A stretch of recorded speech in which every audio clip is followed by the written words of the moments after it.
So dear students, in our previous presentation, I have already discussed about the gamete transfer, that is the event of pre-fertilization, where the male gamete is transferred to female gamete, particularly in case of angiosperm, how the male gamete which is present inside the pollen grain reaches to the female gamete, that is the egg present inside the ovule in ovary, right? Then the next step of the process is fertilization, which we will discuss in this presentation. So what is fertilization, right?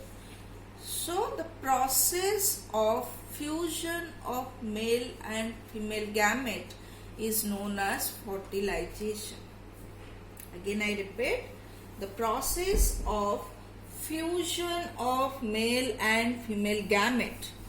Note down, process of fusion of male and female gamete is known as fertilization, which results in formation of a diploid zygote. Here you note down, whatever be the parental organism may be haploid, may be diploid, but the zygote is always diploid. Note it down. Previously one statement I had mentioned that gamete is always haploid, whatever be the parent. Similarly, whatever be the parent ploidy, the zygote is diploid, and this is the product of fertilization, otherwise known as syngamy. Fertilization is also known as syngamy.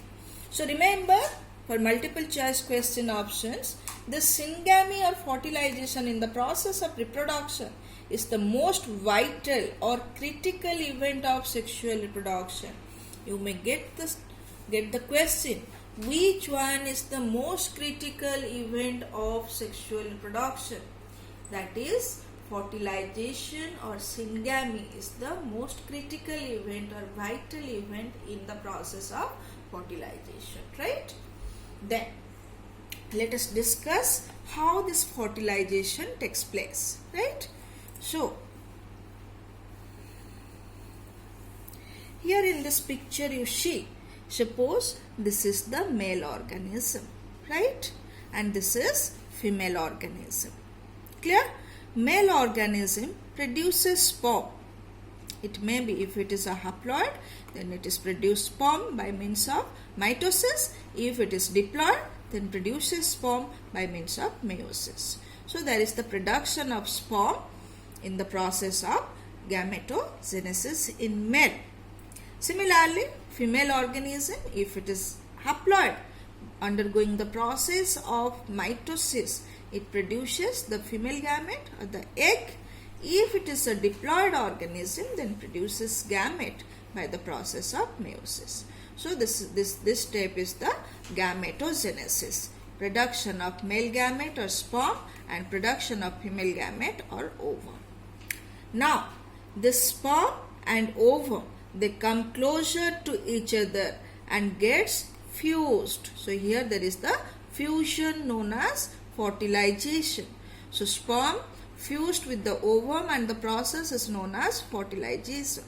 This fertilization lead to formation of zygote. So this is the process of fertilization and the product is a diploid zygote. Now you can understand why it is 2n, why it is always 2n, because always this is n, always this is n, so n plus n is always 2n, right? So now the diploid zygote is produced, and this diploid zygote undergoes different type of developmental process to produce the offspring. So this is a graphical representation of the process of reproduction, right? So let us back to our portion.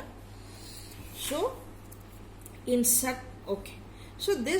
this process the fertilization takes place that leads to the formation of offspring. Clear? So see, already I have told you this syngamy or fertilization are the critical events. Now you can understand why this is the critical events of sexual reproduction. So that means we can conclude that offspring cannot be produced if fertilization doesn't take place in a sexually reproducing organism. Right? Because here I have shown you fertilization takes place, then only the zygote produced undergoes development to produce offspring. So if this step doesn't take place, that means no zygote. If no zygote, then no formation of offspring in sexually reproducing organism. But sometimes some exception takes place. What that exception? Sometimes in some organism, in few particular organism, this step doesn't take place. That means sperm and ovum are not fertilized. Right? That means fertilization is absent. Still, there is the formation of offspring. Right? So again I repeat, in certain organism there is no fertilization, but organism is, or the offspring is produced. Right? Take an example of honeybee. Right? In case of honeybee, I am giving a very interesting example of honeybee. So you know beehive, that is the group of honeybee remain together. So in the group of honeybee, you find three categories of honeybee. One is male honeybee. They are also known as drone. Another category is the female honeybee, known as worker. Third is queen, that is also a female honeybee. Then what is the difference between queen and worker? Third category is male, so that is different. First two categories, that is a queen and worker, number of workers are there, but in a group of honeybee, in a beehive, a single queen is there. So what is the difference between queen and the worker? Queen is the only fertile female in a group of bees. The workers are female, but they are sterile. They do not reproduce. They have no ability to produce their offspring. That means all the bees are produced because of the reproductive ability of queen honeybee. Clear? So here what happens? The male honeybee is produced without fertilization. The female honeybee is produced by fertilization process. That means the queen is produced by the process of fertilization. The female workers are produced by the process of fertilization. But male honeybee is produced without fertilization. So is it not interesting? So I think this is very interesting. So here I am explaining this very interesting phenomenon where the male honeybees are produced without fertilization. Right? So here you see, suppose this is a female honeybee, right? And this is male honeybee. So what happens, as the single female honeybee is responsible for the production of offsprings, so it has to go for mating with the male honeybee for number of times, so that number of bees can be produced. So for the mating, what happens? Female needs to produce first egg. So it produces the egg, being it is diploid, it produces the egg by means of meiosis. Right? So this eggs, right? These eggs that fused with this is male gamete. So that gets fused in the process of mating. The male gamete fused with the female gamete. So that is the production of zygote 2n. That means production of zygote. This diploid zygote undergoes development to produce the female. Right? So already I have told you, female are produced by the process of fertilization.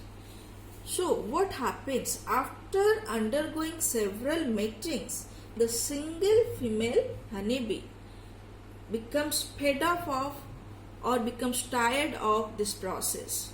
So when it becomes tired of, it has no more interest for the mating. In that case, what happens?